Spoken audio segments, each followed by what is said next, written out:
교회 가면 여러분 이렇게 살아야 됩니다, 저렇게 살아야 됩니다 라는 말씀 많이 듣죠. 그렇죠? 그러면 그렇게 살아야 되겠다 생각은 하죠. 그런데 안 되죠. 진짜 안 돼, 진짜. 이번에 우리 죄기사가 차를 가지고 눈 오는 날 저수지 두 길을 이렇게 운전을 하다가 원남 저수지 길가에 있는 바위가 있어요. 거기에 윤성바하고 딱 웅크리는데 거기에 박은 거야. 그래가지고 바퀴가 찢어진 거예요. 그래서 바퀴가 바람이 빠져가지고 이게 너덜너덜 하니까 조금 앞으로 나와가지고 움직일 수 없는 스탑 상태가 되고 말았어요. 그럼 바퀴가 터져서 바람이 새 나가니까 차가 갈 수 있어요, 없어요? 그런 차를 놓고 이렇게 운전하면 되는데 알고 있죠. 예, 바퀴를 교체하면 되는데 바퀴가 없죠. 바퀴를 교체해서 바람을 놓고 하면 굴러갈 텐데 그게 생각은 되는데 안 되죠. 차는 그런데 가야 되는데 바퀴가 고장났고 빵꾸 났고 알고 있는데 차가 굴러가야 안 가요. 못 가죠. 그런 것처럼 우리가 고장나 있어요. 고장나 있는데 여러분 이렇게 살아야 됩니다, 저렇게 살아야 됩니다라고 계속 방법을 얘기해. 그런데 차는 고장나 빵꾸 나 있어. 기름도 없어. 그런 차가 어떻게 가겠습니까? 비슷하죠. 고장나 있어요 우리가. 그래서 안 되는 거예요. 그래서 교회 가서 이렇게 살아야 됩니다, 저렇게 살기 바랍니다. 맞아. 그 말씀 맞는데 그렇게 움직여 갈 수 있는 동력이 우리에게 없다는 거예요. 그러니까 생각은 맞아, 동의는 하는데 내게서 그렇게 굴러가지는 힘이 없어. 못 사는 거예요. 그래서 교회 가서 말씀을 들어서 이렇게 해야 되는데 안 되니까 더 죄책감이 많아지네. 응? 무력감이 많아지고. 그래서 저는 여러분들에게 이렇게 살기 바랍니다, 저렇게 살기 바랍니다 라는 얘기를 하기보다는 부품이 원래대로 살아날 수 있도록 근본을 말해주는 겁니다. 네. 근본을 말해서 근본이 살아나잖아요. 근본이 재생되잖아요. 그러면 속에서 작동이 되게 돼 있어요.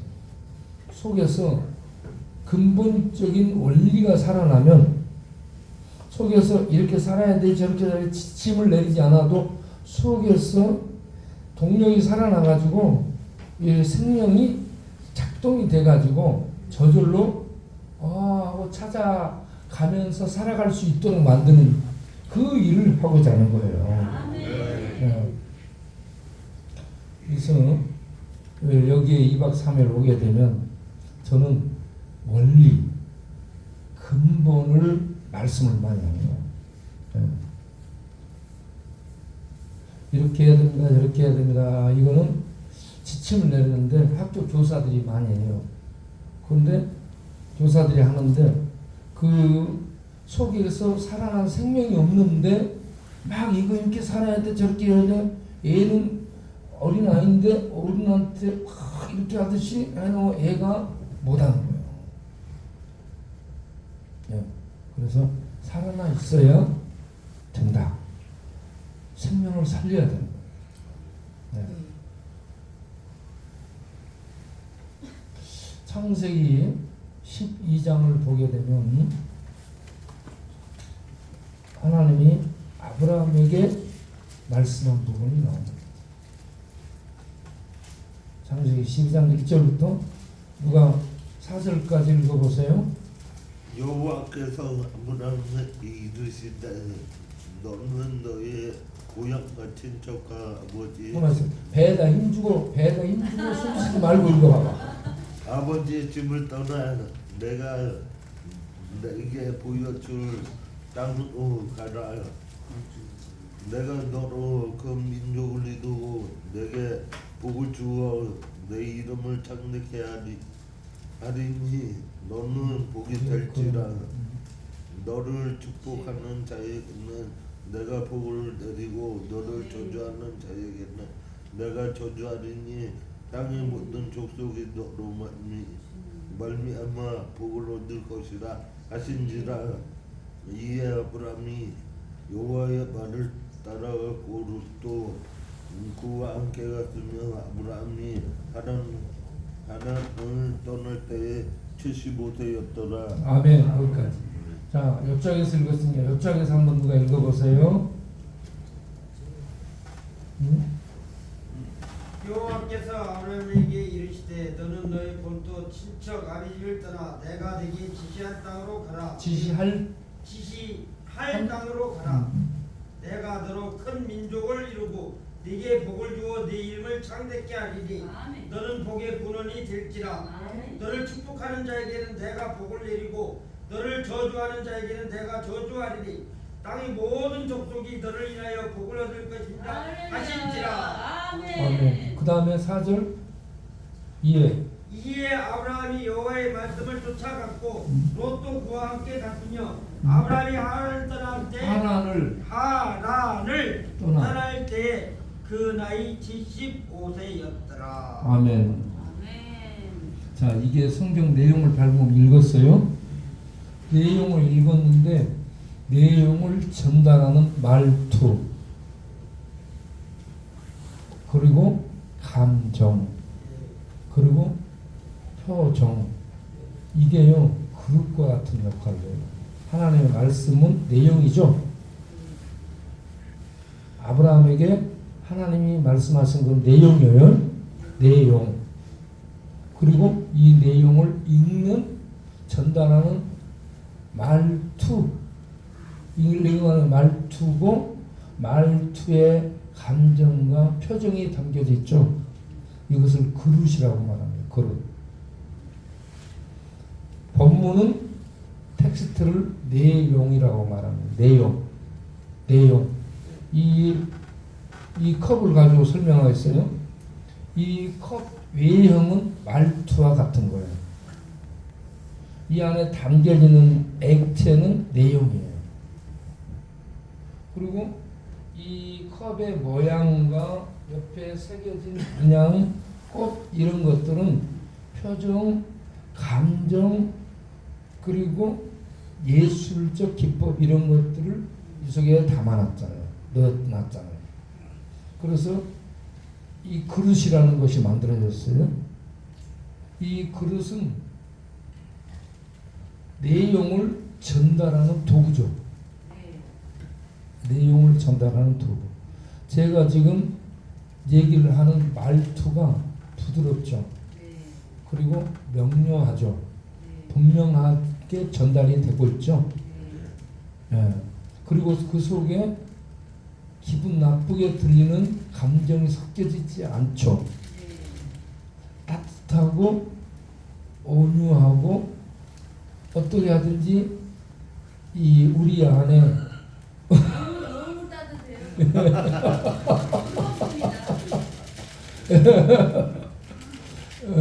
우리 안에 들려질 수 있도록 얘기를 하고 있죠.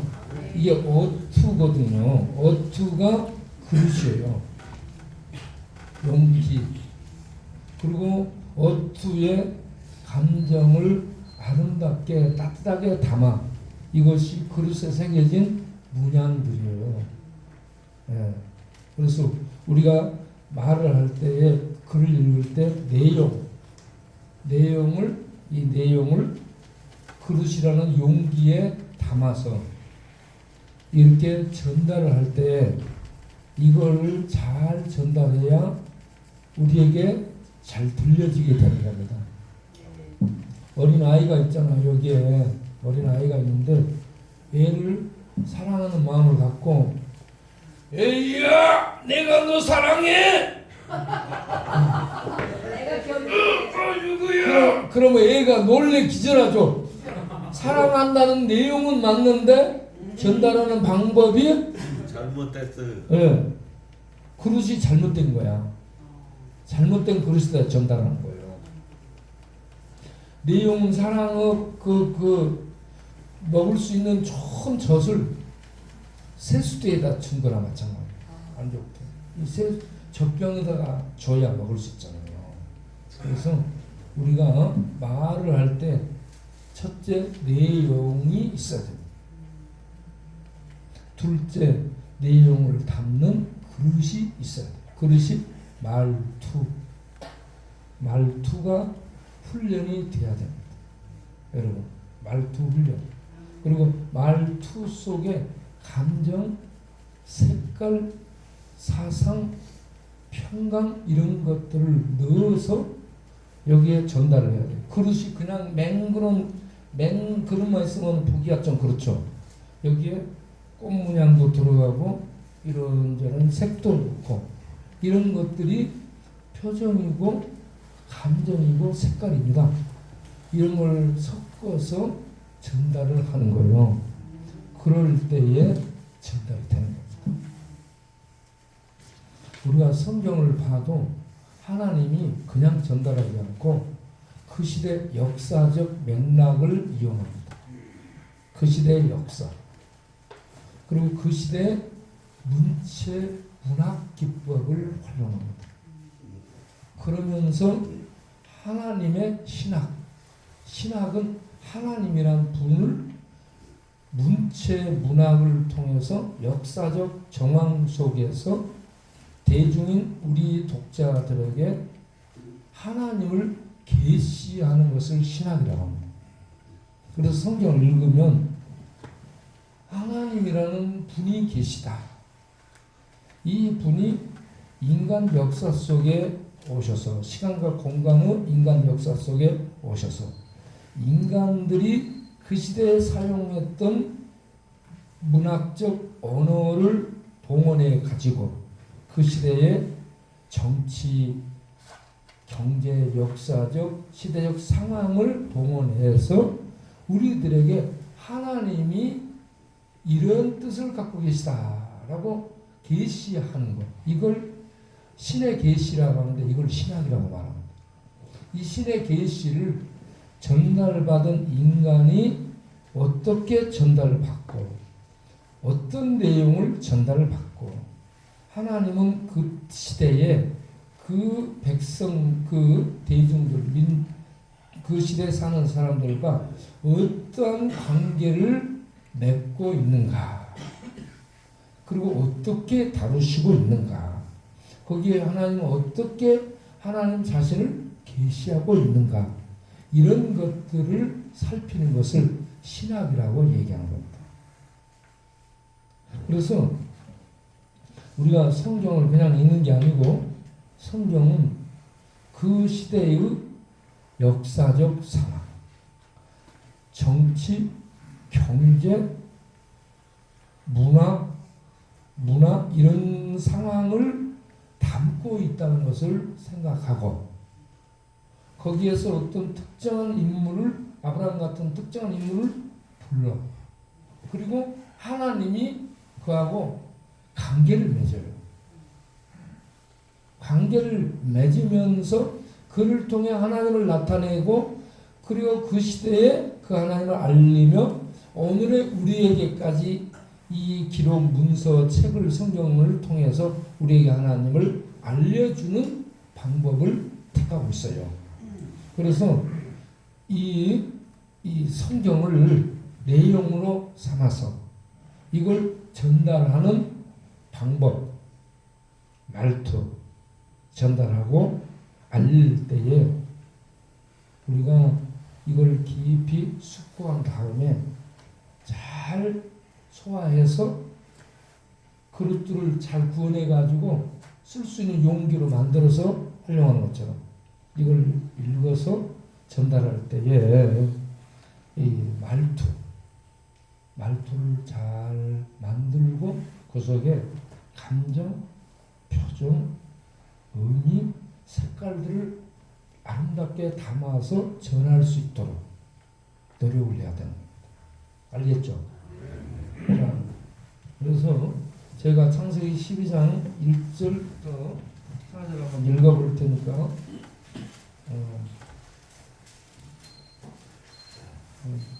보세요.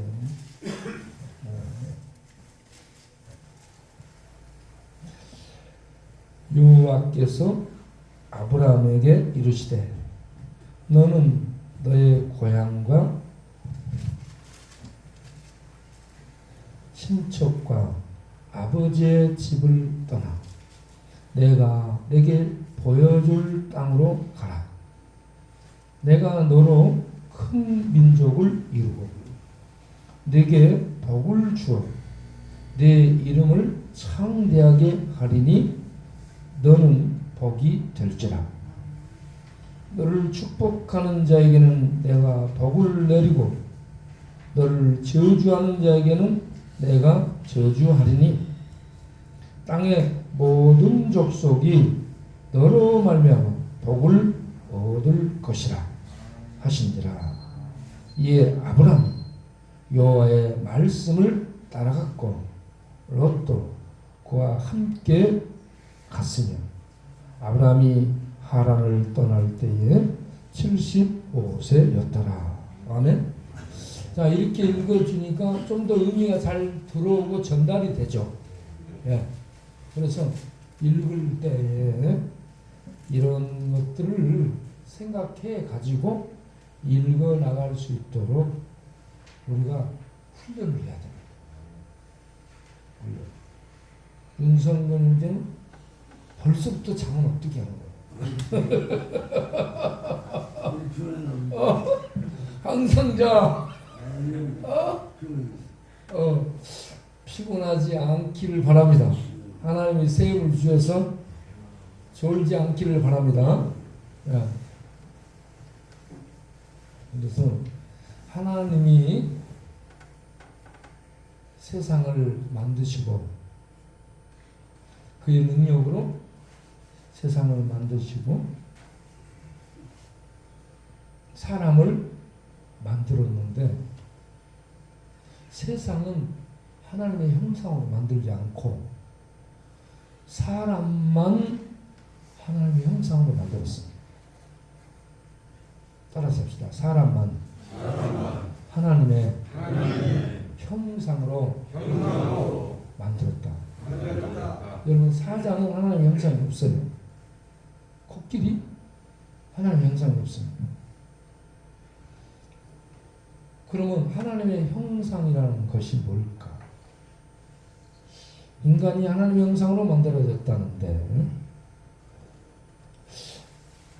하나님의 형상으로 만들어진 인간과 하나님이 똑같다는 얘기인가? 그건 아니라는 겁니다. 하나님의 형상을 인간이 반영하고 있습니다. 하나님과 동등한 존재는 아니에요. 알겠죠? 우리가 아산병원 가봤습니까? 현대 아산병원?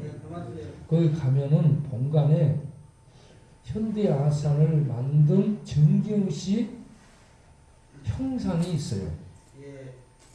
이 얼굴을 조각한 형상이 있습니다. 이 형상이 조각되어 있는데 아산병원을 만들고 세운 분이 정경씨다. 이거 형상 있는데 그 형상은 조각한 조각품이지 그 형상이 살아서 숨쉬거나 살아서 생각하거나 살아서 말하거나 걸어다니거나 그러지는 못하죠.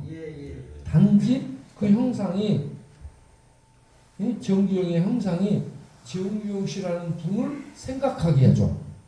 그렇죠. 기념하고만 있죠. 그런 것처럼 우리가 하나님의 형상으로 만들어졌다라고 할 때에 우리가 하나님과 똑같지는 않아. 그런데 하나님을 생각하게 하는 어떤 부분을 우리가 갖고 있다는 얘기입니다. 그렇죠? 알겠죠? 네. 정규영의 형상이 정규영은 아니요. 인이 아니에요. 달라. 전혀 다르죠. 그런데 그 형상을 만드는 형상이 정규영이라는 분이 있었다. 그분이 돈을 투자해가지고 이런 병원을 만들었다. 그분 참 위대하다. 이런 것들을 알게 만들잖아요. 예? 그런 것처럼 우리 안에 하나님의 형상이 있다는 겁니다. 그럼 정주영의 형상을 보면 정주영 씨가 생각나죠? 예.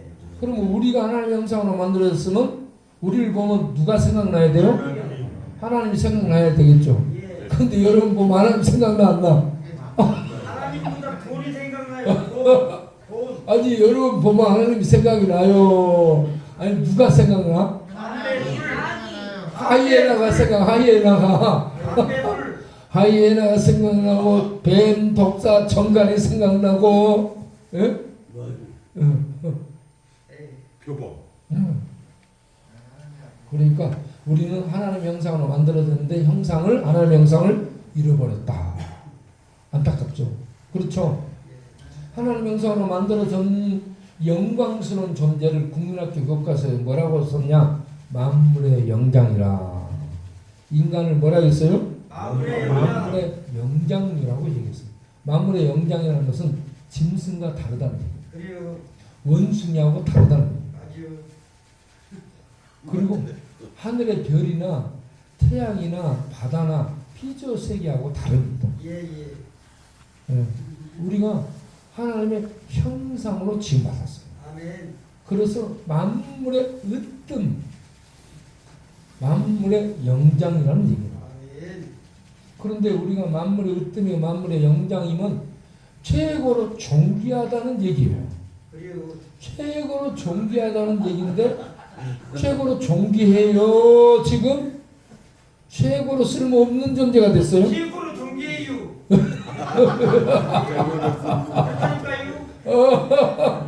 예, 우리가 최고로 존귀하게 만들어졌는데 예. 하나님의 영광스러운 형상을 잃어버렸습니다. 맞아요. 왜 이랬을까요? 죄가 들어온 거죠. 죄가 들어오었어요. 죄는 타락, 오염, 부패, 썩음, 죽음을 갖고 있습니다. 죄가 뭘 갖고 있다고요? 타락, 부패, 타락은 뭐냐면 형상에서 영광스러운 형상에서 떨어진 것을 타락이라고. 아멘. 하나님의 생명의 영광에서 죄로 말미암아 떨어진 거예요. 맞아요. 떨어지고 그 죄가 우리 안에 오염이 됐어요. 그리고 태어날 때부터 본성적으로 타락의 오염을 우리가 DNA로 죄의 DNA를 갖고 나온 자들입니다. 예, 맞아요. 그래서 우리는 안 배워도 힘이 없어서 전부 죄질 성향을 갖고 맞아요. 죄된 생각 쪽으로 예. 나아가는 형상을 하나님의 형상을 잃어버린 뒤틀려진 존재가 된 거예요. 그래서 죄의 타락, 죄의 오염, 죄의 부정함, 죄의 불결, 죄의 썩음, 그리고 죄의 죽음을 갖고 있는 존재가 되어버렸으니 하나님의 영광스러운 형상이 나타날 수가 없어요. 그래서 우리를 보면 하나님의 하나님의 형상을 갖고 있는 우리를 보면 하나님의 영광을 나타내고 하나님 생각할 수 있어야 되는데 지금 우리를 보면 하나님의 영광을 생각할 수 있는 그런 존재가 아니고 아유 저 인간 저거 개 같고 저거 짐승 같지 저게 인간이야? 저게 사람이야? 이러잖아요. 그래요 안 그래요? 하나님의 형상을 잃어버려서 짐승보다 못한 존재, 짐승보다 못한 존재를 개, 돼지보다 못하다라고 얘기합니다. 왜냐하면 개는 죽어도 고기가 되고 돼지는 죽어도 먹을 수가 있잖아요. 얼마나 돼지 삼겹살 맛있습니까? 맛있습니다. 보시탕 얼마나 맛있습니까? 맛있습니다. 그런데 인간은 잡아먹지도 못하고 이 썩을 놈 죽으면 공동묘지에 갖다 묻을 장례비만 들어가니. 그러니 이거 뭐 우리가 존귀함이 있어요? 골칫덩어리예요. 저 인간이 지금 골칫덩어리 돼 있잖아요. 나요? 목사님 저요? 조용히 했습니다. 단결. 그러니까 우리가 참 존귀한 자인데 하나님의 형상을 입었기 때문에 존귀한 자예요. 존귀한 자는 돈으로 살 수 없는 돈값을 세상하고 비교가 안 되는 영광스러운 존재라는 얘기입니다. 그런데 우리가 죄로 타락했어요. 타락해서 하나님의 동산은 에덴 동산인데 에덴 동산이 어떤 곳이에요? 따라합시다. 생명의 동산. 에덴 동산은 그냥 좋은 정원이 아니고요. 하나님은 생명을 호흡하고 하나님의 생명에 참여해서 하나님과 함께 사는 생명의 세계를 동산, 에덴 동산이라고 말합니다. 그런데 죄를 범하고 타락하고 더러워진 인간은 생명의 동산에서 같이 살 수 있어요? 없어요? 자격을 잃었어요. 영광을 잃었습니다. 그래서 추방을 당하죠. 그거 보지 마. 그거 띠적거리지 말고 윤석을 띠적거리고 집중하시라. 잠바 내려와요. 잠바를 너무 닫아놓고 토와. 그래서 따뜻해가지고 늘 쉬어라. 그러지 말고 잠바를 내리고 집중해야 들어요. 예? 예. 그래서 에덴 동산은 생명의 동산. 생명의 동산은 하나님과 함께 사는 것을 얘기합니다. 하나님과 함께 사는 것. 그런데 거기에서 죄를 범한 아담과 하와는 더 이상 살 수 있어요? 없어요? 그래서 타락했어. 죄로 말미암아 타락했어요. 떨어졌어요. 생명은 그 하나님의 영광의 그 생명의 세계에서 살 수 없는 더럽고 불결한 존재가 되고 말았어요. 그래서 하나님이 에덴 동산에서 추방한 거예요. 추방, 내쫓았어요. 그래서 인간은 하나님의 생명에서 죄로 끊어졌고 하나님의 생명의 동산에서 추방당해서 생명을 잃어버린 자들이 됐습니다. 하나님의 생명을 잃어버렸어요. 그리고 이 우리가 살고 있는 땅은 저주받은 땅이에요. 아름다운데 인간의 죄로 말미암아 저주가 임했어요. 저주가 임해서 저주는 뭐냐? 죄와 죽음이 지배하는 세계입니다. 이 인간 세계가 죄와 죽음이 지배하고 있어요. 그래서 태어난 애가 죄를 지은 적이 있어요? 없어요? 없는데 죽죠. 막 태어나 죽죠. 왜 죽어요? 죄 때문에 죽습니다. 늙어도 죽어요. 예. 인간이 죽는 이유는 뭐예요? 뭐 때문에 죽을까요? 죄로 인해 죽습니다. 죄를 져서 죽습니다. 죄를 갖고 있기 때문에 죽는 거예요. 우리가 죄 짓고 행동을 안 했어요? 애가 뭔 죄를 지었어요? 안 했잖아. 그런데 죽잖아요. 뱃속에서 죽어요? 그 죽는 이유는 죄를 지어서가 아니고 죄를 갖고 있기 때문에. 죄로 말미암아 죽음 아래 있는 존재로 태어납니다. 죄의 저주 속에서 죽음 속에서 태어나요. 인간이 이렇게 비참한 존재라는 걸 알아야 됩니다. 이 죄와 죽음의 세력을 성경은 흑암이라고 표현합니다. 암흑, 흑암. 이걸 캄캄함이라고 요한복음에 얘기하죠. 그래서 이걸 설명하기 위해서 요한복음 9장에 보면 날 때부터 소경으로 태어난 사람을 등장시킵니다. 날 때부터 소경으로 영인으로 태어난 사람 빛을 본 적이 있다 없다? 없다. 그럼 빛을 설명해도 빛을 이해한다 못한다? 못한다. 예, 아무리 빛을 설명해도 빛이 뭘까? 한 번도 빛을 못 본 사람은 몰라요. 그렇죠? 하루살이가 있어요. 하루살이에게 내일을 아무리 설명해도 내일을 이해할 수 있어요, 없어요? 하루살이 내일을 경험해요, 못해요? 못합니다. 네. 메뚜기는 한철밖에 못 살잖아요. 그런데 개구리는 겨울에 땅속에 들어갔다가 이듬해 살아. 그래서 개구리가 내년이라는 횟수를 내년이 있어 메뚜기야라고 아무리 설명해도 한철밖에 못 사는 메뚜기가 내년을 이해해도 뭐 이해해요 못해요.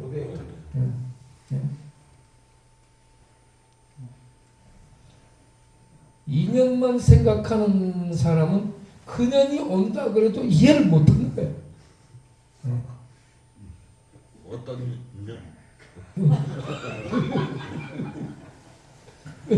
그러니까 우리는 죄와 죽음 안에 태어났고 죄와 죽음이 지배하는 캄캄한 흑암의 세력 속에서 눈 떴지만 영적 장님, 앞을 못 보는 영적 세계를 보지 못하는 맹인으로 태어나서 더듬고 사는 세상이 여기 가고 청량리 가고 을지로 가고 종로 가고 왔다 갔다 찍고 돌아다니면서 죄를 범하며 죄를 더듬고 죄를 먹고 죄를 물마시고 죄 속에 뒹굴고 그렇게 멸망을 향해 죽음의 저주를 향해 살아가고 있는 비참한 존재가 우리 인간입니다.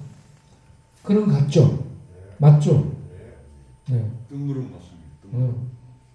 그러니까 눈이 보지를 못해서 그런 거예요. 눈은 떴는데 사실은 요한복음 9장에 장님으로 태어난 맹인으로 태어난 사람처럼 하나님의 세계, 생명의 세계, 진리의 세계, 빛의 세계, 하늘의 세계를 보지 못하는 채 이 땅 죄와 죽음이 지배하는 닫혀진 세상 속에서 그것만 보고 그 지배를 받으며 어디가 길이냐, 여기가 길이냐 더듬고 다니고 허덕이다가 죽는 것이 인생이에요. 얼마나 비참하고 불쌍한 인간인가. 인간이 그렇게 살면 아주 비참하고 불쌍한 존재죠. 그러한 우리 인간을 하나님이 사랑하셨습니다. 사랑하셔서 이렇게 비참한 죄 속에 떨어져서 죽음의 저주 속을 헤매고 더듬고 살다가 심판의 세계, 지옥의 세계, 악을 심판하는 그 지옥의 세계로 떨어지는 인간을 하나님은 사랑하셔서 계획을 세우신 거죠. 그래서 이들을 구원하기 위한 계획을 세우셨는데 죄는요 반드시 싹을 지불해야 됩니다. 죄는 반드시 대가를 지불해요. 그래서 죄 지은 사람은 어디에 가요? 교도소. 법정에 서고 어디로 가요? 교도소. 가요. 그런데 이 땅의 교도소는 보이지 않는 기회가 있어요. 갔다 오면 돼요. 그런데 진짜 감옥이 있어요. 진짜 감옥을 지옥이라 해요. 지옥은 누구를 잡아넣기 위한 곳일까요? 악을 잡아넣기. 하나님이 인간을 타락시킨, 인간을 범죄로 타락시킨 악 존재, 악을 잡아넣기 위해서 마련한 것이 감옥입니다. 그것이 지옥이에요. 그 지옥은 인간 이렇게 우리들이 교도소 가면 지금은 교도소 인권으로 밑에 보일러 들어오고 밥 잘 나오고 책 보고 운동하고 학교라 가잖아.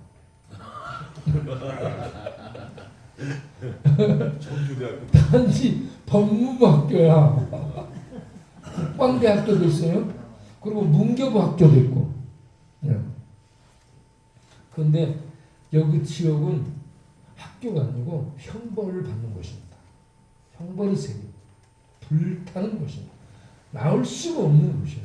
왜? 하나님이 이렇게 이 망가뜨려버린 인류를 구원하기 위해서 긴 역사를 참고 이렇게 하나님의 구원을 펼쳐가고 있는 그러한 하나님의 인내가 그 정점에 이르러서 악을 심판을 해가지고 악을 감옥에 잡아넣게 되는데 이 악마에게 빠져가지고 하나님을 대적하고 하나님을 믿지 않고 악을 따라서 마귀를 따라서 일평생 하나님을 대적하고 살아가는 자는 하나님의 심판대에서 악마로 취급합니다. 악으로 취급해요.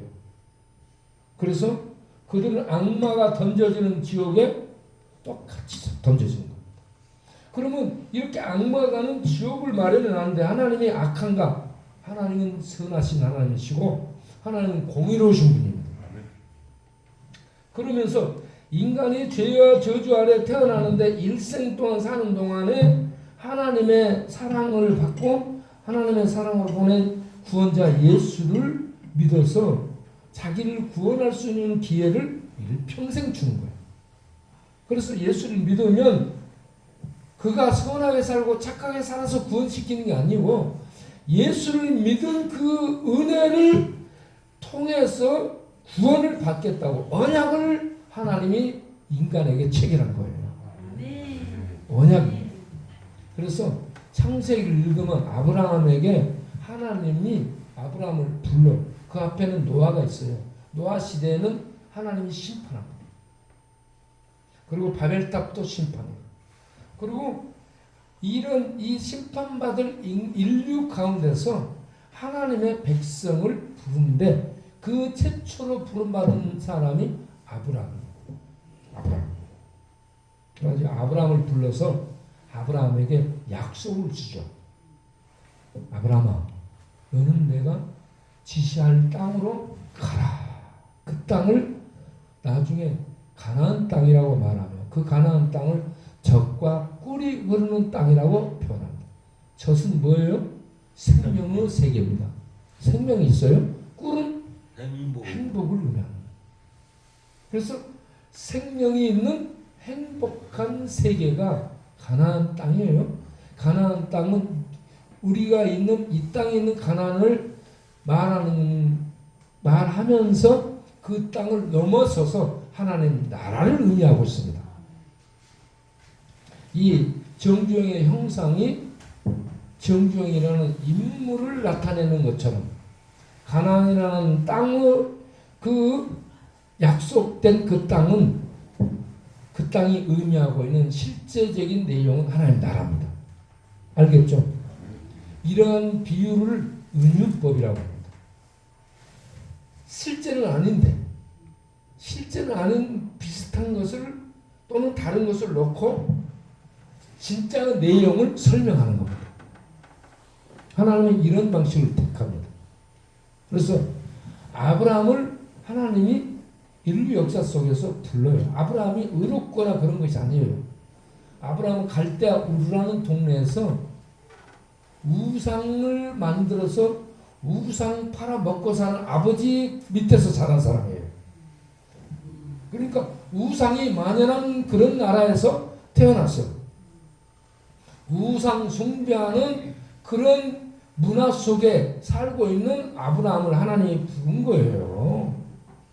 죄 가운데 사는 사람을 하나님이 은혜로 불렀다 이 말이에요. 알겠죠? 우리도 그런 것과 마찬가지예요. 죄 가운데 있는 우리를 아브라함을 부른 것처럼 우리를 부른 거예요. 하나님의 은혜로 부른 겁니다. 그래가지고 하나님이 아브라함에게 약속을 해요. 약속. 내가 지시하는 땅 가나안으로 가라. 이거 하나. 그리고 내가 너에게 복을 주어서 너의 이름을 유명하게 온 세상에 알도록 해주겠다. 유명하다는 것은 빛나게 알려준다는 얘기입니다. 그래서 성경을 읽은 하나님의 사람들, 세상 사람들은 아브라함 모르는 사람이 없어요. 고대 중동 지방은 전부 아브라함을 압니다. 안 믿는 사람도. 다윗도 알아요. 예. 이렇게 아브라함을 유명한 이름이 세상에 알려진 사람으로 만들겠다. 그리고 너를 복의 근원, 복의 근원은 복의 통로, 복의 물줄기, 복을 담아서 복을 흘려보내는 복의 저수지로 삼겠다는 얘기입니다. 그래서 아브라함은 하나님의 복이 된 거예요. 하나님이 아브라함에게 복을 주시고 아브라함이 복이 되게 하셔서 세상에 복을 흘려보내는 복의 통로, 복의 근원이 되게 하신 겁니다. 네. 그러니 하나님이 아브라함에게 모든 관심을 갖지 않겠습니까? 그러면서 아브라함에게 너의 후손이 많아질 것이다 라고 또 후손 약속을 합니다. 그리고 너를 어디를 가든지 내가 지켜주마. 하나님이 임마누엘 함께 주시겠다고 약속합니다. 그러니 이런 하나님의 약속을 듣고 아브라함이 하란을 떠날 때에 75세였더라. 75세의 나이 먹은 사람도 하나님이 불러서 약속하니까 그 하나님의 약속을 믿고 믿음으로 떠났더라. 알겠죠? 나이 상관없습니다. 예. 뭐 형편, 가문, 뭐 어떤 상황 상관없어요. 하나님 말씀하실 때 그 말씀을 내가 받아요. 여기 성경에 나온 아브라함을 여러분으로 대입하시기 바랍니다. 여러분이 아브라함이라 생각하세요. 그래서 하나님이 여러분에게 지금 이런 약속을 줬어요. 그래서 그 약속을 내가 받아들여. 그리고 그 약속을 붙들어. 그리고 그 약속을 가슴에 안고 그 약속을 주신 하나님의 인도를 받아서 따라가는데 4절을 보게 되면 뭐라고 되냐. 아브라함이 여호와의 말씀을 따라갔다. 할렐루야. 이 약속을 받은 사람을 믿음의 사람이라고 하죠. 하나님 백성은 믿음의 사람이에요. 그리고 믿음의 사람은 무엇을 따라가요? 하나님 주신 말씀을 따라갔다. 그런데 혼자 가지 않고 조카 롯을 데리고 왔더라. 아내도 있고요. 집에 종들도 있고 가족들도 있고 그리고 조카도 데리고 같이 간 거예요. 하나님의 약속 속에 다른 사람들 데리고 같이 가는 거예요. 알겠죠? 자, 이러한 12장의 약속을 주셔요. 이런 약속은 내용입니다. 내용을 주신 하나님이 이 내용 약속을 반드시 이행하겠다라는 언약을 15장에서 체결합니다. 그래서 창세기를 우리가 읽을 때에 연결해서 읽어나가야 됩니다. 그리고 이런 신학적인 맥락을 가지고 읽어야 됩니다. 그러면 쭉 일관성을 발견하게 되고, 그러면 성경은 일관되게 흐르는 맥을 딱 잡게 되면 이제 막 이 성경이 요동치면서 내 속에 성경이 힘줄이 되고 신경이 되고 핏줄이 되고 근육이 되고 세포가 돼서 나를 막 살려내는 거예요. 그러면 이게 막 내 속에서 돌아가요. 그래서 하나님의 생명의 이 피가 막 내 속에서 돌게 되는 거야. 그러면 내가 살아나요. 그래서 하나님을 알아보고 그러고는 내가 죄인이고 타락해서 에덴 동산 생명의 동산에 쫓겨나서 저주 속에 죽어가는 그런 비참한 존재, 운명적 존재가 내가 하나님의 언약을 받아들여, 약속을 받아들여, 그 언약으로 오신 예수를 받아들여서 하나님 백성으로 태어나가지고 이런 하나님의 생명에 참여해서 이런 복된 자가 되었네? 놀라는 거예요. 놀라는 거예요. 이렇게 되면서 막 살아나기 시작해요. 네. 자, 12장에는 약속이 들어있어요. 15장을 가서 보겠습니다. 창세기 15장은요.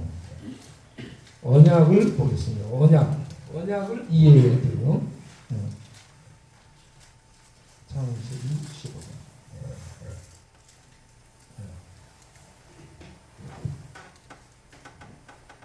몇 절? 창세기 15장 1절부터 보겠습니다.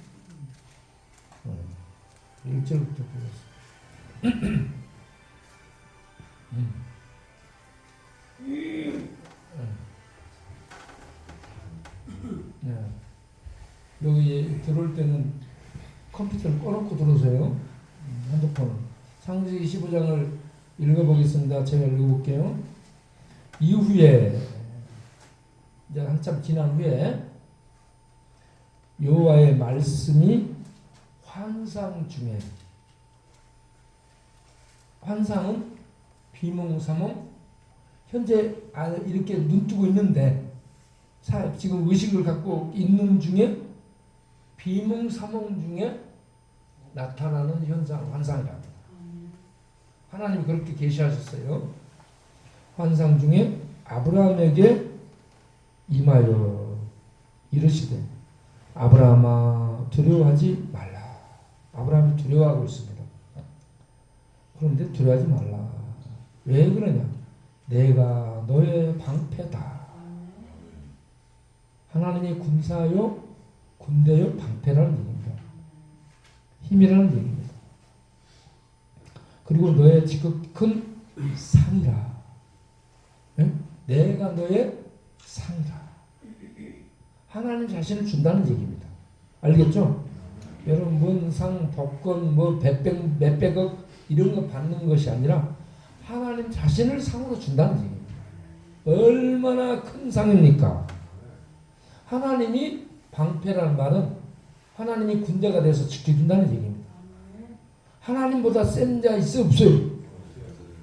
여러분 예수 믿는 자는 하나님이 군대가 돼서 방패로 지켜줍니다. 지옥의 권수도 못 이겨요. 마귀도 못 이기고 죽음도 죄도 못 깨는 이런 가장 강하신 하나님이 우리의 방패예요. 우리의 군대요. 우리를 지켜줍니다.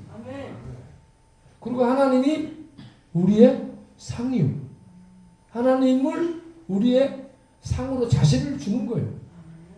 믿는 결과가 하나님을 상으로 받는 겁니다. 하나님이 우리에게 복으로 하나님을 자신을 주는 거예요. 이것보다 큰 상이 어디 있습니까? 그러면 하나님을 상으로 준다, 복으로 준다면 모든 것을 준다는 얘기죠. 그러니 하나님을 받는 자, 하나님 믿고 하나님을 상으로 받는 자는 얼마나 복된 자가 된 겁니까? 그러니까 막 배불러지죠 지금. 하나님을 상으로 내가 복으로 받았네. 얼마나 배불러진지 몰라요. 막 배 두들고 싶죠. 안 먹어도 배부르죠. 이래 여기서 금식할 힘이 나오는 겁니다.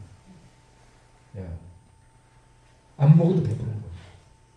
예. 이런 영적인 힘이 우리를 지켜주기 때문에 금식을 하는 겁니다. 예. 아브라함은 믿는 사람을 얘기해요.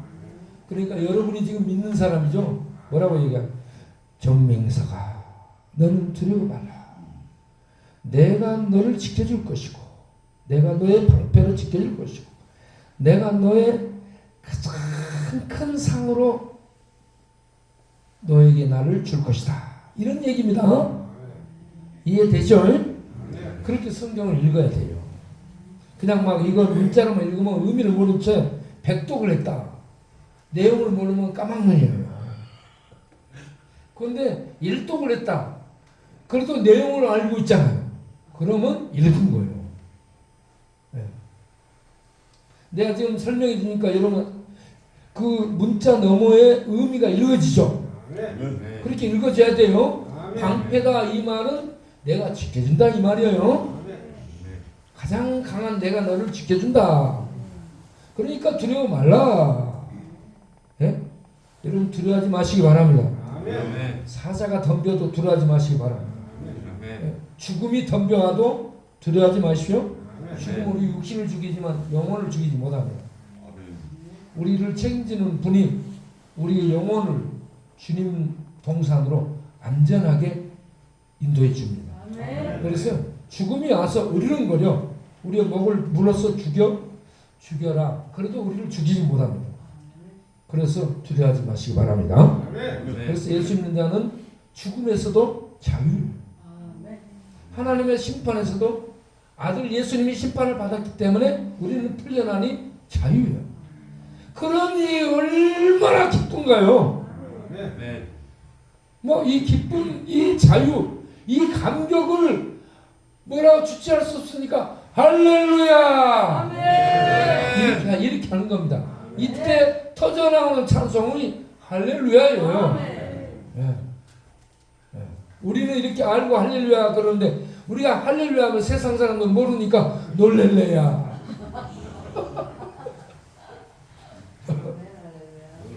네. 여러분 이해가 되죠 지금? 네. 자 2절 15장 창세기 15장 2절 아브라함이 이르되 하나님과 아브라함이 이렇게 말을 주고받습니다. 우리가 하나님 아버지와 이렇게 주고받는 거예요. 네. 하나님은 우리하고 가까이 있습니다. 아브라함이 이르되 주 여호와여 무엇을 내게 주시려나이까?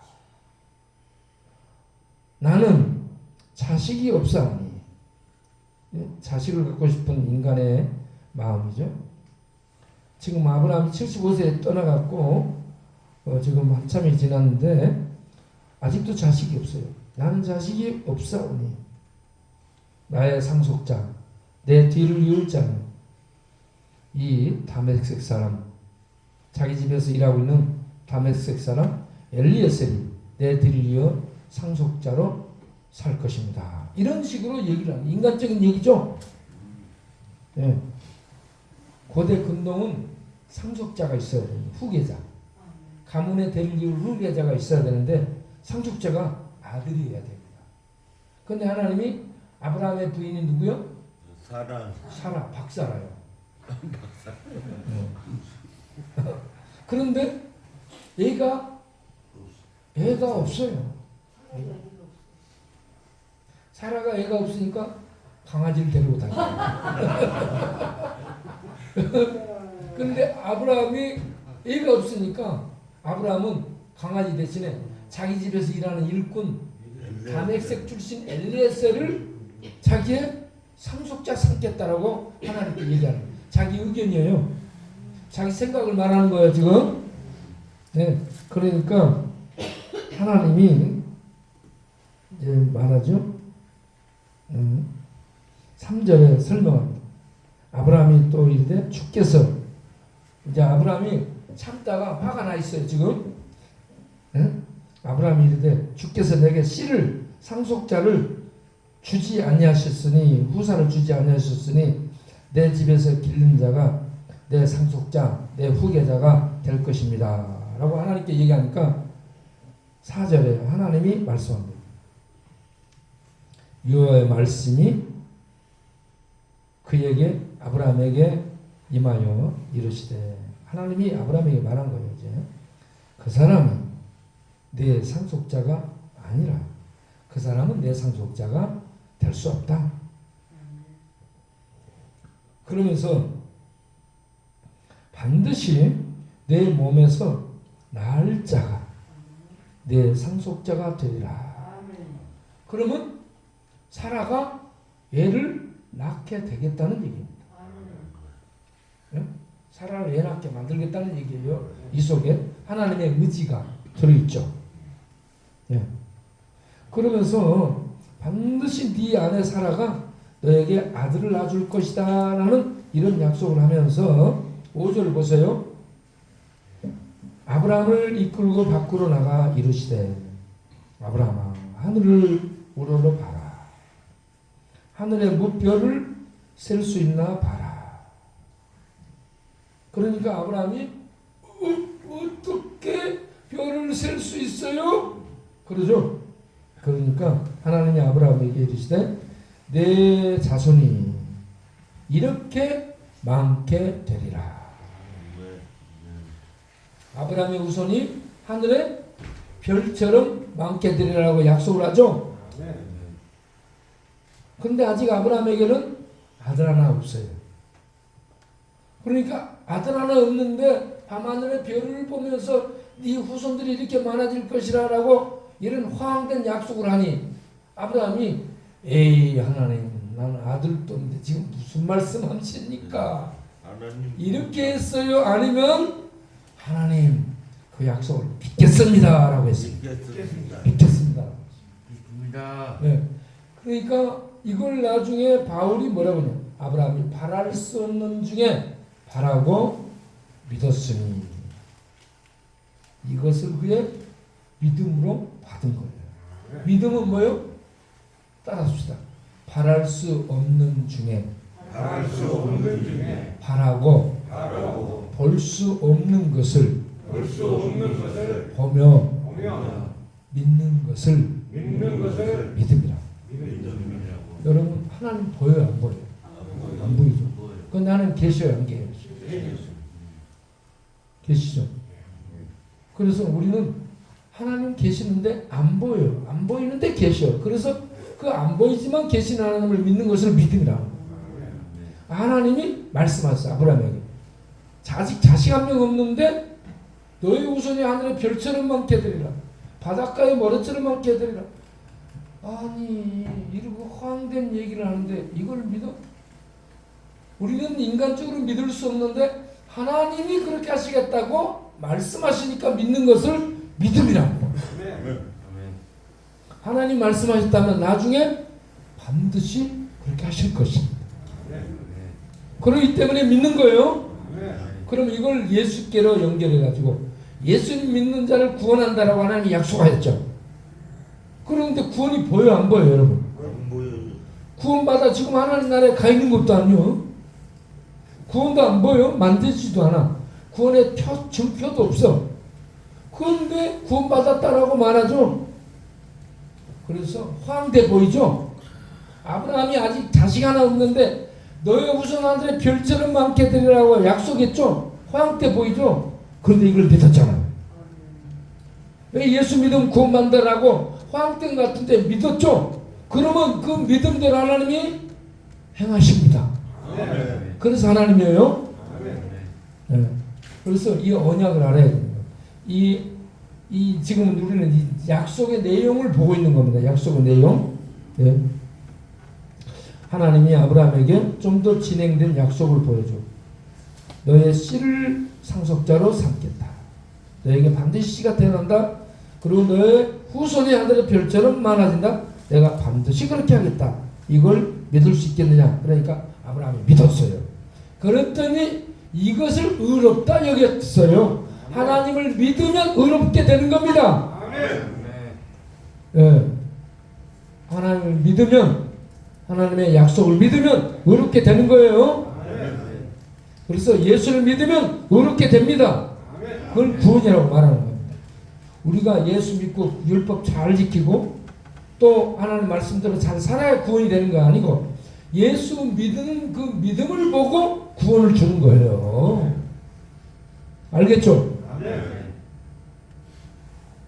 그런데 예수 믿고 잘 살아야 구원받습니다. 그러면 복음 안에 율법주의로 만드는 겁니다. 율법으로 구속하게 되는 묶어버려.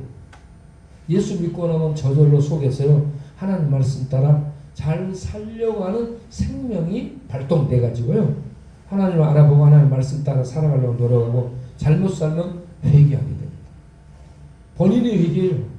말씀 앞에 본인이 내가 잘못됐네 판단을 금방 본인이 해. 누가 말을 안 해도. 그래가지고 본인이 회개하면서 하나님 잘못했습니다 하고 무릎 꿇어요. 그래서 예수 믿는 자는 이렇게 달라져 있게 됩니다. 그러면 막 살아도 되냐? 막 살면 안 되죠. 예수 믿고는 하나님의 말씀을 따라 살아가는 이런 기준점을 갖고 살아가는 성도로서 삶이 시작되는 겁니다. 네. 무슨 말씀인지 이해되죠? 예수 믿고 나면 율법은 예수 믿는 자를 정죄를 못합니다. 그러면 율법은 정죄하는 기능을 하지 않는 대신에 가르쳐주는 가이드 역할을 합니다. 따라오세요. 이렇게 가이드를 하지 정죄하고 심판하지 않아요. 예수 믿는 자들. 예수 믿지 않는 예수 밖에 있는 자들은 율법이 정죄하고 심판합니다. 너 죽어. 그러니 예수 믿어. 이걸 율법이 말해요. 지금 이해됩니까? 네. 제가 여러분들에게 굉장히 깊은 기본적인 진리, 근본적인 진리를 말씀하는 겁니다. 이 말씀들 여러분이 듣고 깨닫고 나면 시원하게 뚫려요. 네. 자, 창세기 15장 5절 그를 이끌고 밖으로 나가 이르시되 하늘을 우러러 목표를 쓸 수 있나 보라. 그에게 이르시되 네 후손이 이와 같으리라. 이렇게 많게 되리라 약속했어요. 그때 6절에 아브라함이 여호와를 믿으니 여호와께서 그의 믿음을 보시고 그를 의롭다. 할렐루야. 네. 아브라함이 율법을 지켜서 그렇게 된 게 아니에요. 하나님이 하신 말씀을 믿었을 때 그 믿음을 보고 의롭다 했어요. 우리는 믿음으로 구원받습니다. 믿음의 의로 구원받습니다. 이 믿음을 갖게 된 게 은혜입니다. 그래서 은혜로 구원받는다고 말합니다. 네. 자, 그런데 하나님이 7절에 또 그에게 이르시되 내가 이 땅을 너에게 주겠다. 그래서 너의 소유를 삼게 하겠다. 그렇게 하려고 너를 갈대아 우르에서 이끌어냈다. 내가 여호와다 라고 말씀합니다. 그러니까 8절에 그가 이르되 주 여호와여, 아브라함이 말합니다. 내가 이 땅을 소유로 받을 것을 무엇으로 확신할 수 있습니까? 라고 질문해요. 그래서 언약을 체결합니다. 예? 하나님이 이제 여호와께서 9절에 그에게 이르시되 너 나를 위하여 3년 된 암소, 3년 된 암염소, 3년 된 순양, 산비둘기, 칡비둘기 새끼 가져와라. 그리고 그 모든 것을 가져다 중간을 쪼개라. 그리고 쪼개가지고 마주 벌려놓고 새는 작으니까 쪼개지 마라. 해가지고 그 짐승들을 가운데로 쪼갰어요.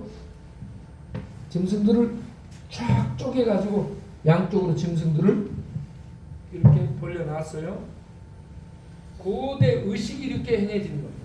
이게 언약을 행하는 의식이에요. 언약을 다른 말로 하면은 따랐습니다. 언약은 계약이고 조약이다. 네, 언약은 계약입니다. 회사끼리 조약을 맺죠. 나라끼리 조약을 맺죠. 왕과 옛날에 왕과 그의 백성 사이에 고대 근동에서는 전부 조약을 맺었습니다. 그래가지고 그 조약의 내용이 중요합니다. 이 조약을 성경에서는 언약이라고 썼습니다. 언약이라는 단어가 따라서 없어요. 언약은 베르트라. 베르트를 우리말로 하면 언약인데 해석은 언약이요. 언약을 카바넌트라고 합니다. 카바넌트 언약이라는데 이거는 뭐냐면 우리가 쉽게 말하면 벨트 있잖아요. 허리띠. 허리띠를 뭐라고 해요? 벨트라잖아. 벨트는 뭐예요? 묶잖아. 벨트는 뭔 역할을 해요? 묶는 역할을 하죠.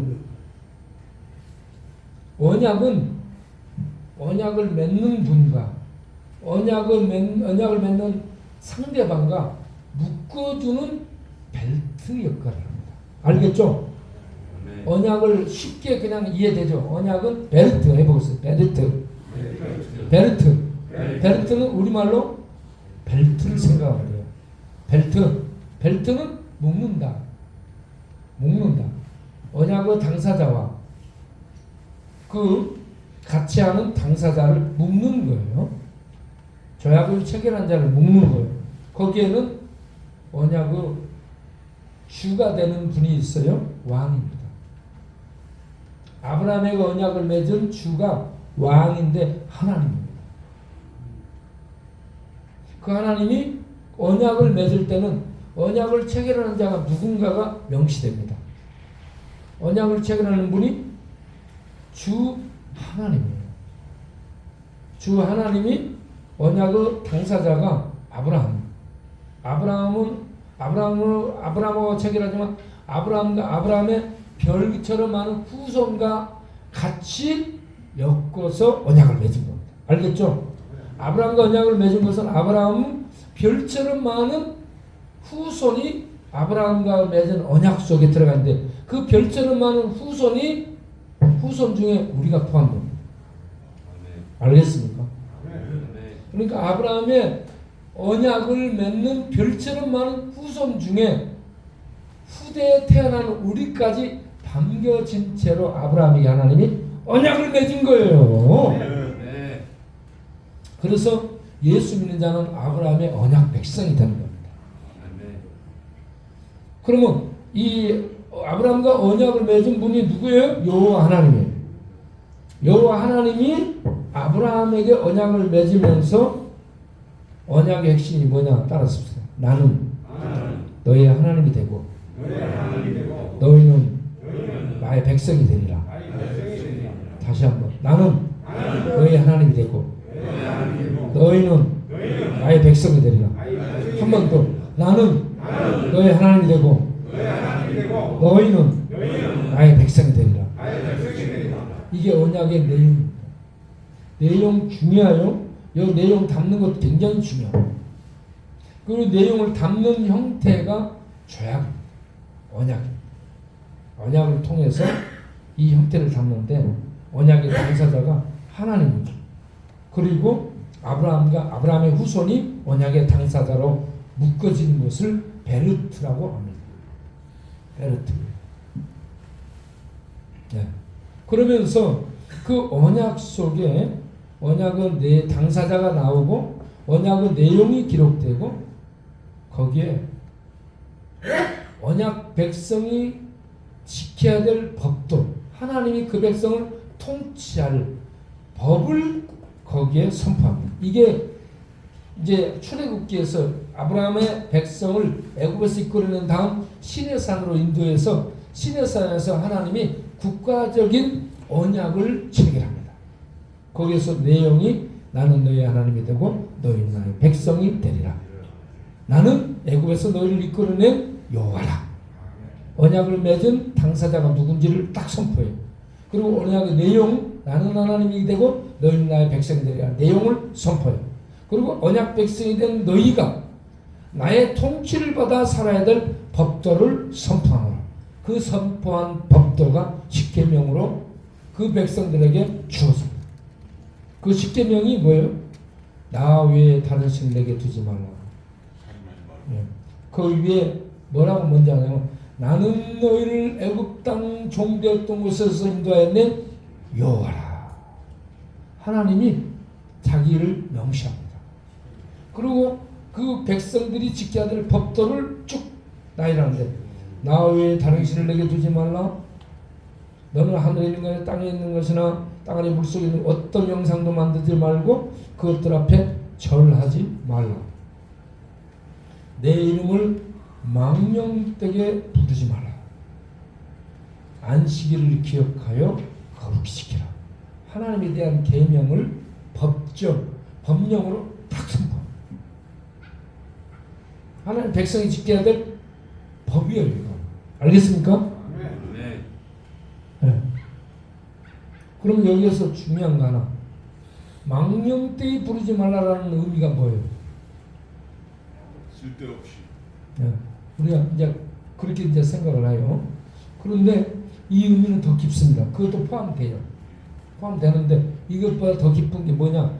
망령되이 부르지 말라라는 말은 아무 때 나를 우상들 아무런 생명도 없고 숨도 없고 계획도 없고 말도 못하는 무생물인 사람이 만들어서 세워놓은 형상 있잖아요. 우상. 사람이 만드는 형상하고 똑같이 나를 부르지 마라 이 말이야. 하나님을 우상으로 형상화시켜 부른 것 하나님이 제일 기분 나쁘겠어. 왜냐면 하나님은 살아있는 인격체예요. 우리가 하나님의 형상으로 만들어졌다 했죠. 하나님의 형상이라는 것은 우리에게 남겨진 하나님의 형상이 뭐냐? 지정의 인격을 가졌다는 겁니다. 우리는 하나님의 형상을 닮은 인격체예요. 그래서 인간만이 지식이 있어요. 지식이 있어요. 인간만이 감정을 갖고 있어요. 인간만이 의지를 가지고 계획을 세워서 활동합니다. 예. 아프리카 사자들이 전부 모여 우리가 하나님 찬양하게. 그래서 사자 성가대가 만들어져가지고 아프리카 사자들이 그렇게 안 한다. 언제 모여서 찬양하는 거 봤어요? 없잖아.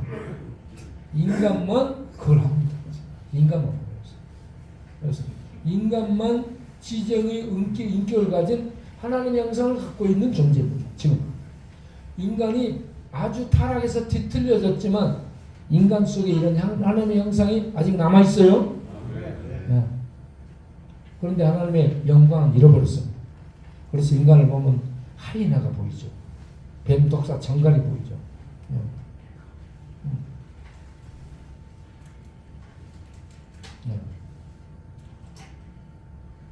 자, 그래서 다시 언약을 지금 15장에 보겠어요. 양쪽으로 짐승을 벌려놨어요. 짐승을 잡아서 가운데 배를 갈라. 짐승을 양쪽으로 쭉 벌려놨어.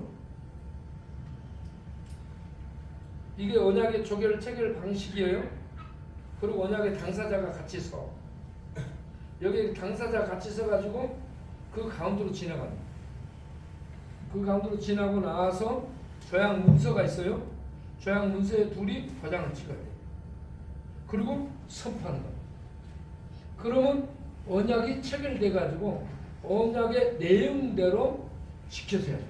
언약의 당사자. 그런데 창세기 15장에 보면 언약을 체결하는데 아브라함은 가만히 있어요. 짐승을 벌려놨어요. 하나님만 횃불로 지나가요. 하나님만 지나가요.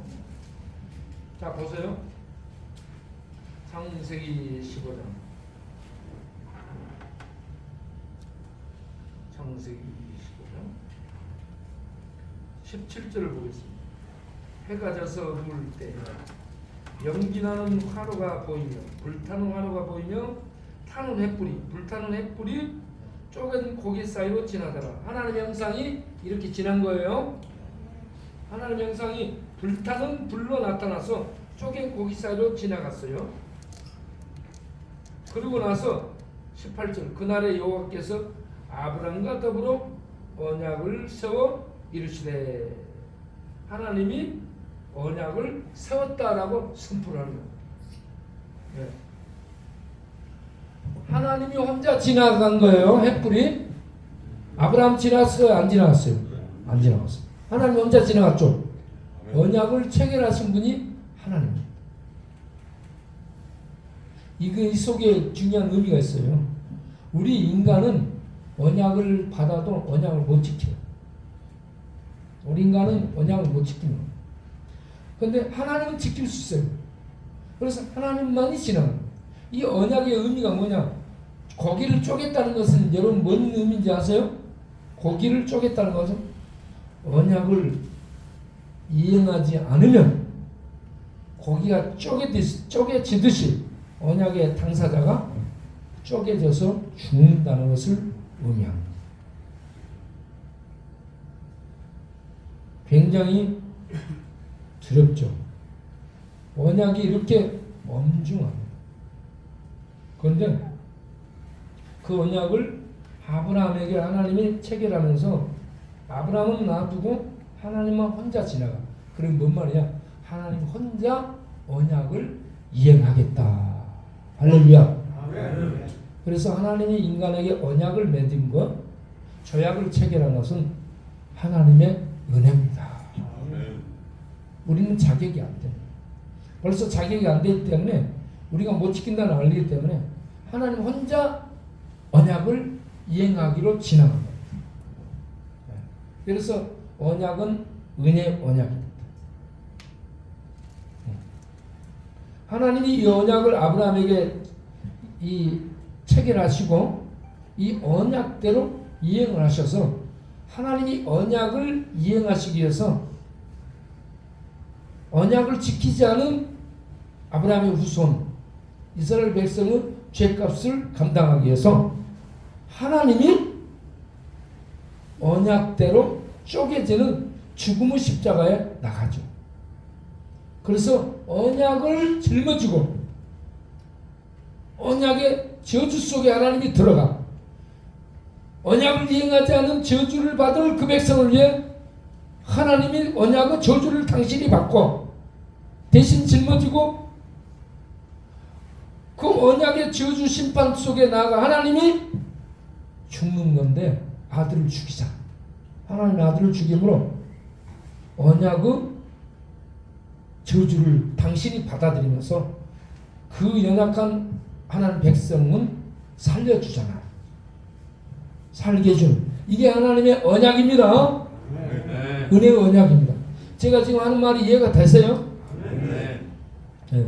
그래서 이걸 성경을 쭉 읽으면서 이 언약의 내용을 알게 되면요 할렐루야 하며 찬양이 나오고 내가 이런 하나님의 언약 백성이 되었네라는 이 놀라운 사실 확인을 하면서 여기 지금 2023년에 살고 있는 우리가 고대의 세계로 쭉 들어가서 하나님이 이런 언약을 맺는 언약 백성으로 내가 그거 들어가 있었네 확인하고 이 언약을 체결하신 분이 창세 이전의 영혼 속에 계신 전능하신 하나님이시네.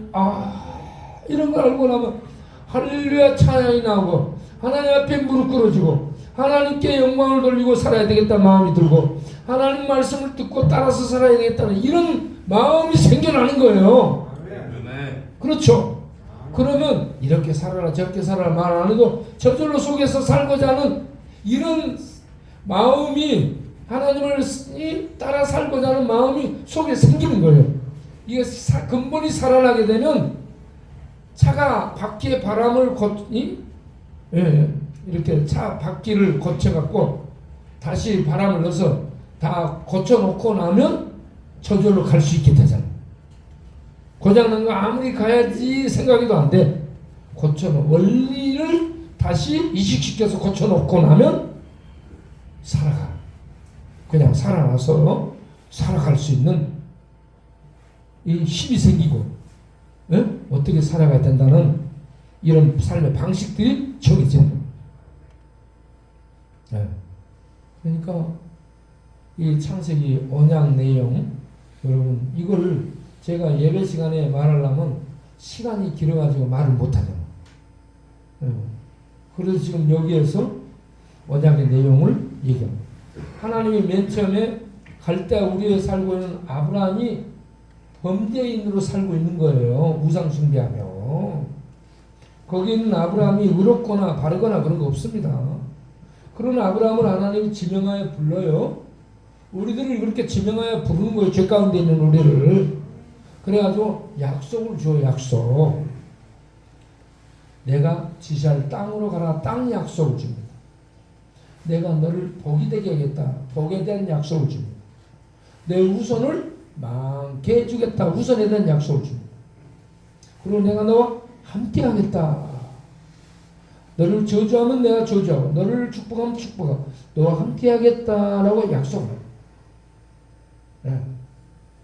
이게 약속의 내용. 이 약속을 받은 아브라함이 약속을 붙들고 하나님의 말씀을 따라 갔더라. 이게 신앙생활이에요.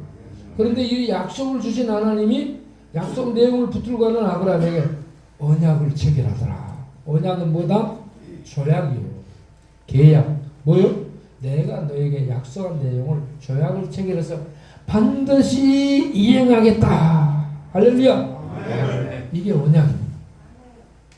언약을 체결할 때 하나님이 실질적으로 언약의 체결 의미를 인식시키기 위해서 짐승을 잡아가지고 죽여서 쪼개라고 했어요.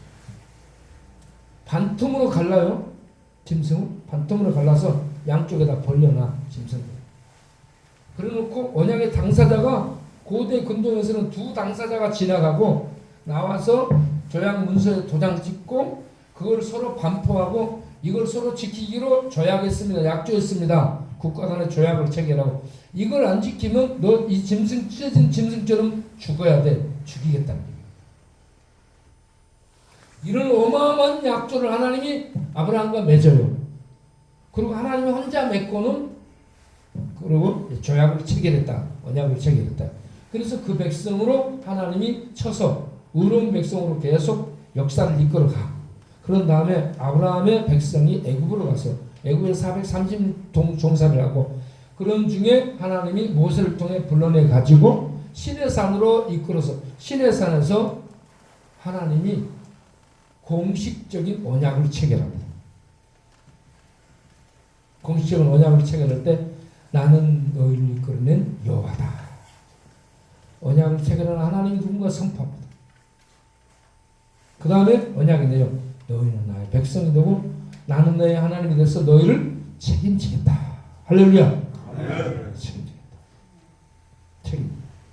그리고 언약 백성이 지켜야 될 법령, 계명을 선포합니다. 그런데 이 언약 백성이 이 법령을 지킬 수 있어요? 못 지켜요? 못 지켜요.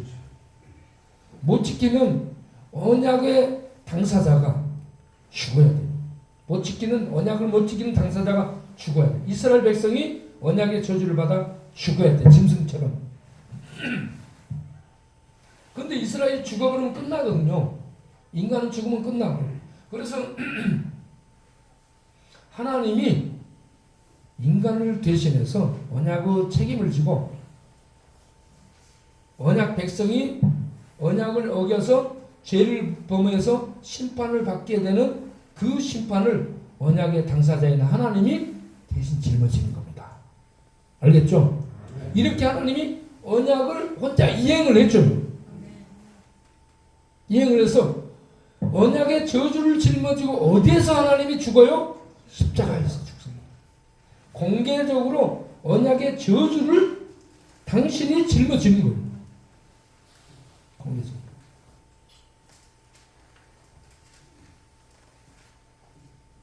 나무에 달린 자마다 신께 저주를 받은 자라고 이스라엘 백성들에게 하나님이 말씀하셨어요. 나무에 달린다는 신께 저주를 받는 거예요. 하나님의 아들 예수가 십자가 나무에 달리죠? 그러면 누구에게 저주받은 거예요? 하나님께, 신이신 하나님께 저주받은 거예요? 누구 때문에 저주받아요? 언약 백성들의 죄 때문에. 하나님 백성들은 죄, 이 하나님 백성이 그 하나님의 언약 백성으로 이행해야 될 그 언약의 법령을 지키지를 못해요. 나 외에 다른 신을 두지 말라. 그런데 그들은 우상 숭배를 합니다. 수없는 신을 섬겨요. 그러면 언약을 지켰어요? 어겼어요? 어겼습니다. 이 하나만도 죄가 되는 거예요. 이 하나만도 죄가 돼서 그들은 심판받아야 돼. 그런데 얼마나 많은 죄를 타고나면서부터 죄를 갖고 태어나. 그래서 모든 인간이 언약 백성처럼 죄 아래 팔렸고 심판 아래 떨어졌어요. 이 인간의 현실을 알아야 됩니다.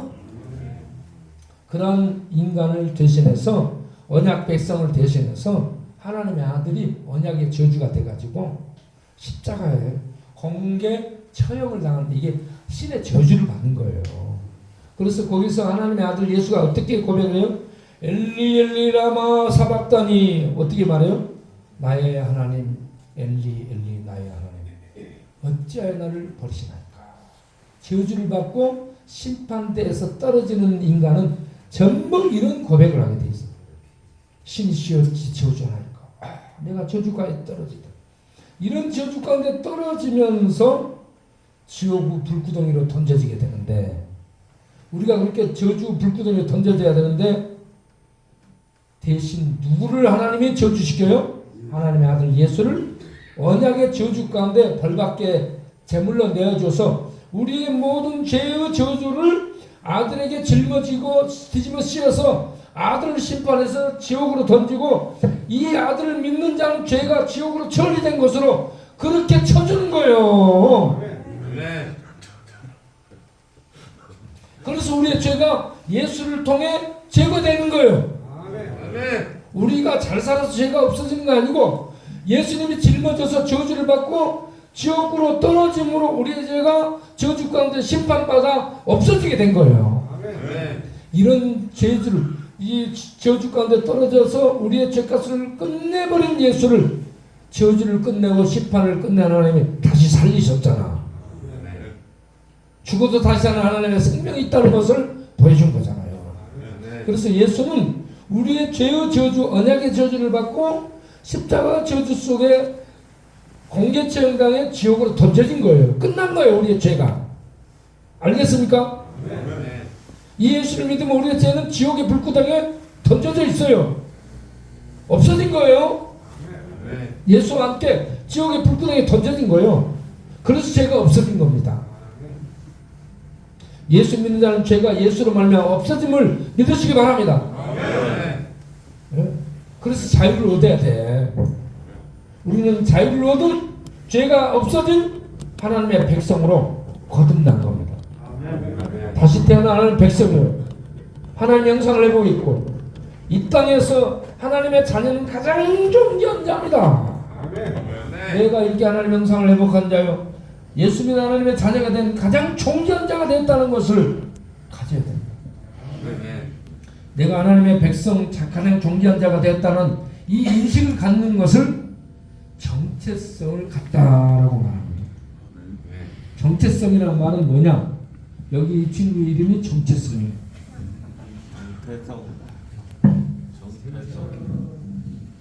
내가 그렇게 말하면 그런 정체성.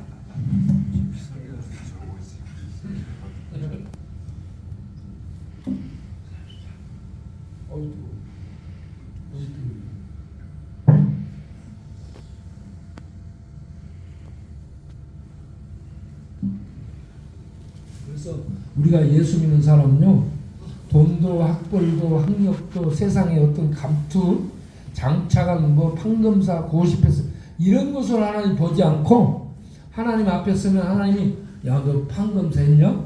너 고시패스 했냐? 너 장관 했냐? 이런 건 묻지 않아요? 하나님이 묻는 것은 너 살아있을 때 내가 보낸 내 아들 예수를 구세주로 믿었냐? 안 믿었냐? 이것 갖고 보는 겁니다.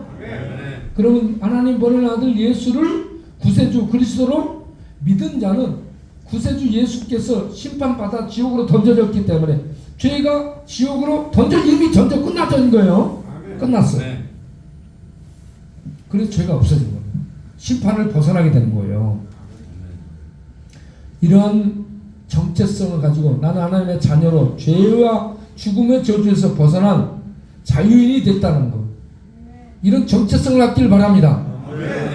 그래서 자유와 기쁨을 갖게 돼야 돼요. 그러면 감사가 나오잖아요.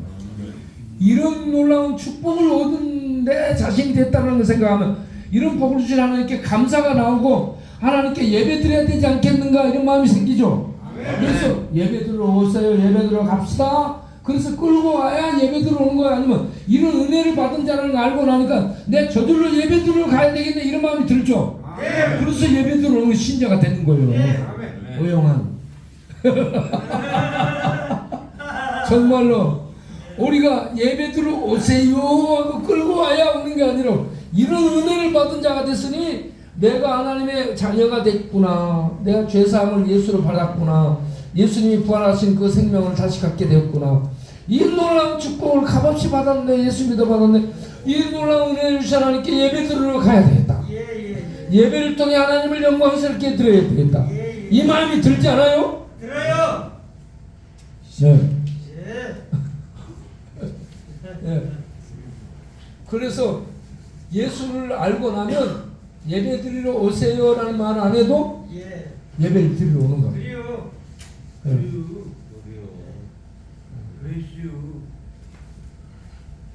아니요. 그래서 예배를 드리러 와서 하나님 앞에 예배 드리는 이 태도도 중요해요. 예배 드리는 태도도. 이렇게 나를 구원하시고 아들을 주기까지 하신 이 하나님을 내가 사랑하며 이 하나님의 영광을 위해서 살아가야 되겠다. 여러분 이런 마음이 속에서 우러나와야 돼. 누가 시켜서가 아니고 가르쳐서가 아니고 저절로 나오죠. 야 이제는 내가 전에는 내 맘대로 죄 가운데 막 살았는데 이런 은혜를 받은 나는 백성이 되었어요. 이제는 하나님 영광을 위해서 예배드리고 하나님 말씀 따라서 하나님의 인도를 받아 살아가는 새 삶을 살아야 되겠구나. 이런 마음이 저절로 생깁니다. 그렇게 해서 하나님 백성으로 살다가 하나님 나라의 아브라함과 약속한 생명의 세계 가나안 땅 영적인 하나님 나라 천국에 들어가야 되겠다. 이런 목표를 가지고 살아가는 우리 모두가 되기를 바랍니다. 기도하겠습니다. 하나님 우리가 어떤 자인지 알게 하시고 하나님의 언약 백성 축복받은 새 생명 예수로 말미암아 죄가 제거되고 죄의 저주가 심판받고 끝났고 예수로 말미암아 다시 사는 하나님의 생명을 소유하고 이 땅에서 하나님 백성 되어 하나님의 인도를 받고 사는 이렇게 어마어마한 영광을 입은 존재가 되었다는 사실을 알게 되었사오니 감사합니다. 이 은혜를 주신 하나님께 찬양하며 예배드리며 영광 돌리며 하나님의 뜻을 따라서 살면서 이 땅에서 하나님의 복음을 전하고 하나님의 사랑을 실천하며 살다가 하나님 나라에 가는 우리 모두가 되게 하옵소서.